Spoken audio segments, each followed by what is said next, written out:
So this is a Jacob's ladder. It's the kind of things you see in Hollywood movies all the time to demonstrate mad scientists or electricity or whatever. It's alive! The current war actually doesn't even resort to cheap gimmicks like this. It just tells you the straight truth about electricity. How refreshing! However, I am not so disciplined. I've got one!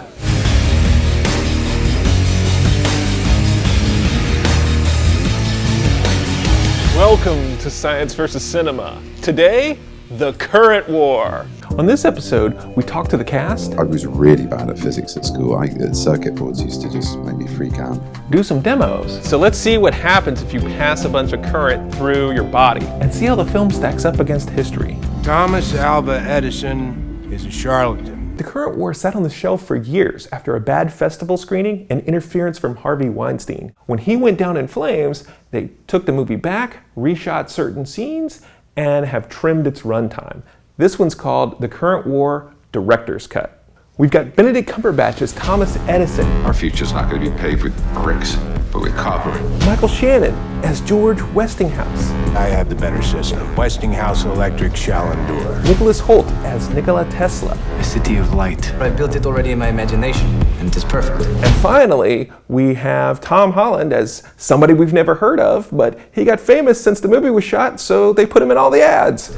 There is a possibility you'll be putting in jeopardy the lives of 28 million people. AC, DC, it's not just the name of a band. It's the two different ways of delivering current. So what's direct current?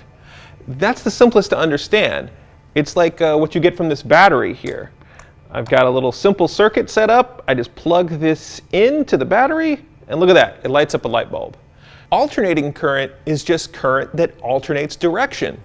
So I've got an oscilloscope here, and if I turn it on, you can see a sine wave over here. That's just telling you that the current's direction is going one direction and then back to zero, the other direction, and over again, 60 times per second. We had Westinghouse, who wanted alternating current.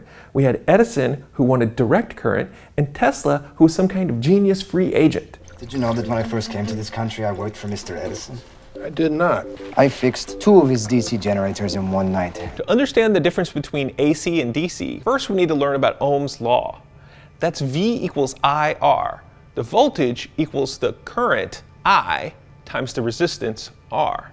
To demonstrate Ohm's law, we have a simple circuit set up here with a resistor and a power source.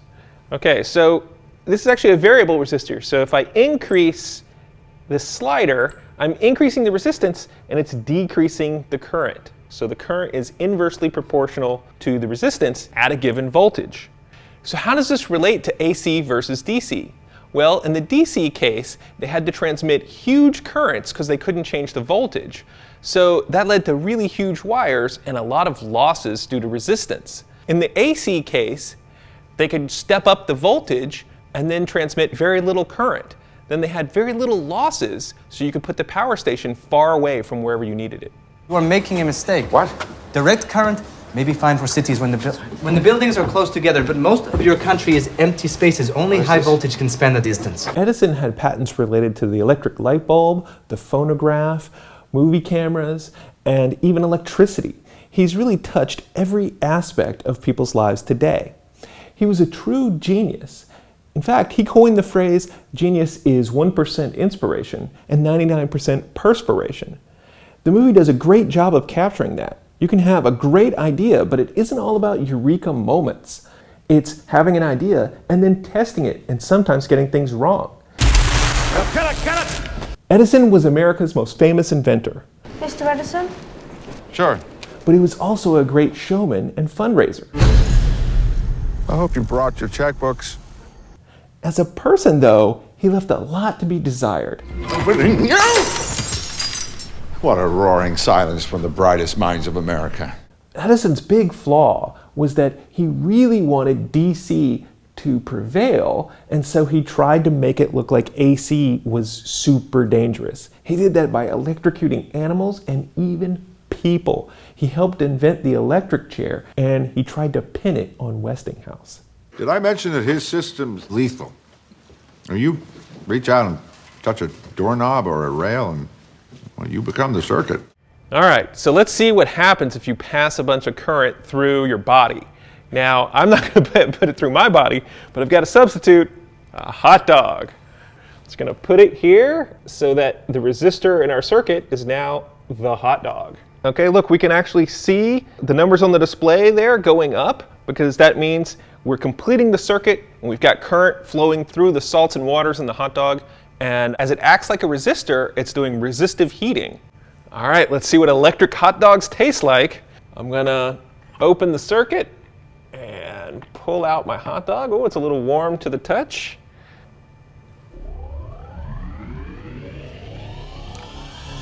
Not too bad.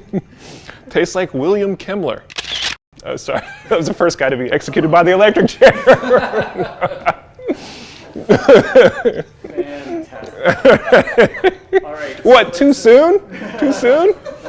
Back in 2017, I got to have a few drinks with the cast and ask them some tough physics questions. So I'm actually a physicist, and I'm wondering, for preparing yourself in the background of the movie, did anybody find going a little deeper into the technical arguments helped you find the characters? Okay, no, I have to confess not, because I can't, as an actor, begin to say I can lay claim to the complexities of your profession, your world, your expertise.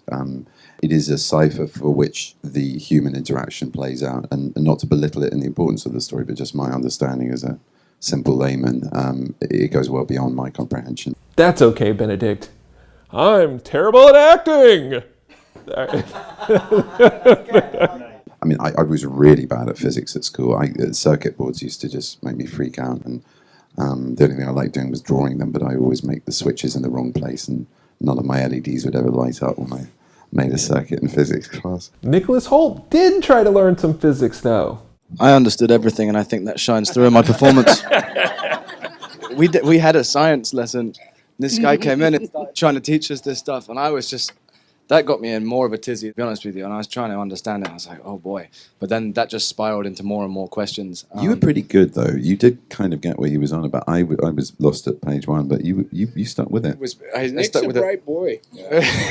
I would pass alternating current differing in phase through two or more energizing circuits. You're supposed to be working on commutators for DC dynamos. Did I understand why he'd hold on to DC when AC was clearly the better option? That to me seemed like more of a human dilemma than a scientific one, apart from the power that could be applied to machinery. But again, going back to business, that was an angle to sell his idea, which he was stuck on.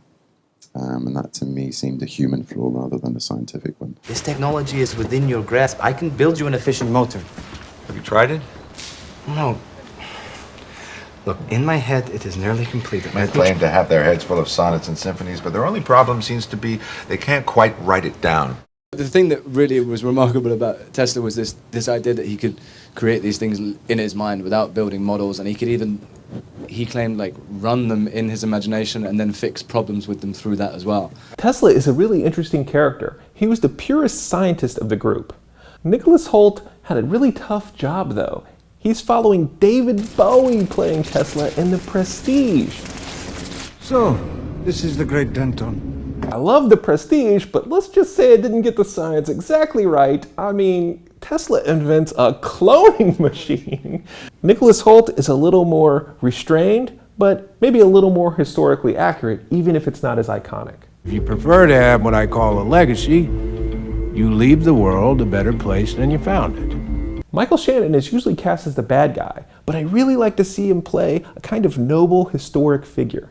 The thing that fascinates me so much about it, because like Benedict, I would never be able to come up with any of this myself, but it's not so much the creation of the inventions or the ideas, but what these men do with them once they arrive, and trying to suss out, is what I've thought of today going to be helpful or not?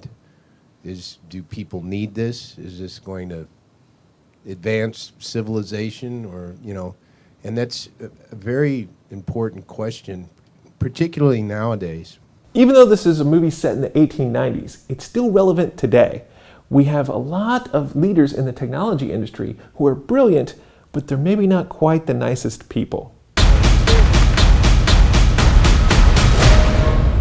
The current war isn't perfect, It's got to pack in things from more than a decade, so it sort of jumps from highlight to highlight of people's careers. But it actually does a decent job of telling that full story and does a great job of portraying what it's like to be a scientist or inventor, flaws and all. So I think it's worth seeing if you're a fan of Benedict Cumberbatch or Michael Shannon, and it actually does a decent job of portraying the history, which I always love in a movie. They take a few liberties here and there, but not a lot. So overall, the movie moves really quickly, has great characters, and has great physics. What's not to like about that?